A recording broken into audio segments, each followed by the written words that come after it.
Alors, est-ce qu'on peut revenir un peu plus précisément sur le profil et les critères de recrutement d'un commercial, des commerciaux que vous recherchez? Oui.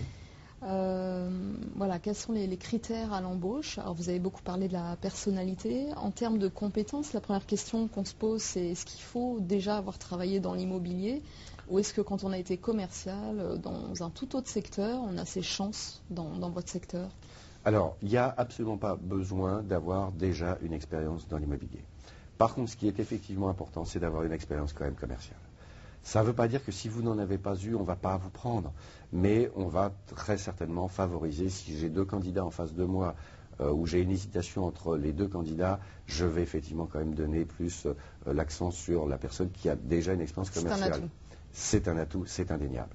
Alors après ça, on peut avoir été commercial, comme je le disais, je crois, en tout début d'entretien, on peut avoir été commercial dans l'automobile, on peut avoir été commercial dans l'informatique. Bon, après, c'est la personnalité qui va commencer à jouer, bien évidemment. Il faut bien évidemment avoir une bonne présentation. Alors je sais que ça paraît un petit peu... Non, c'est d'ailleurs une question d'un des internautes. Hein, ouais. Voilà.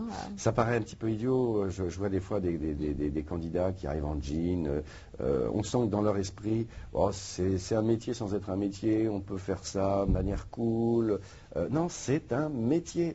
Franchement, à ceux qui me regardent... Vous n'avez pas de cravate quand même, hein? Ah oui, non, alors ça, je vous expliquerai. Donc la cravate n'est pas obligatoire. En fait. Gardez la question, mais je vous expliquerai pourquoi. Mais vraiment, à ceux qui nous regardent, je leur dis, c'est un métier, c'est pas un job, c'est pas quelque chose qu'on fait de temps en temps ou que je vais faire. J'ai des fois des candidats qui m'appellent et qui me disent, monsieur, est-ce que je peux faire ça juste le week-end? Ben non, oui, mais non, je suis désolé. Donc on peut venir, pour revenir à votre question, on peut venir effectivement, il faut idéalement avoir 1 ou 2 ans d'expérience commerciale, clairement, dans n'importe quel domaine.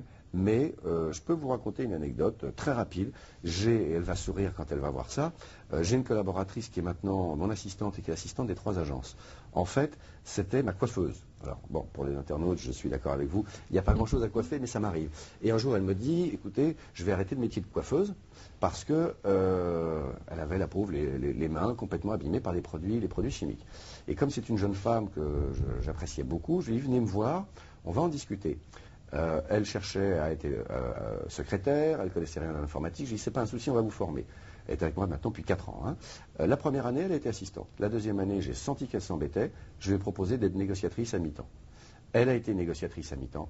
Elle a été parmi les 50 meilleurs négociateurs de France sur 1200 négociateurs ou négociatrices, c'est le conseiller immobilier. D'accord. Hein, encore un terme, il y a 3 termes alors pour le... Oui, il peut y avoir 3 termes, hein, effectivement. Hein, ça peut être le commercial, le conseiller immobilier ou le négociateur.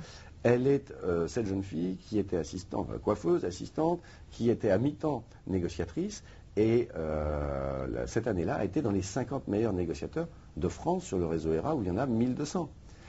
Alors qu'elle était au départ coiffeuse. Hein, donc franchement, c'est une question de volonté, c'est une question d'envie.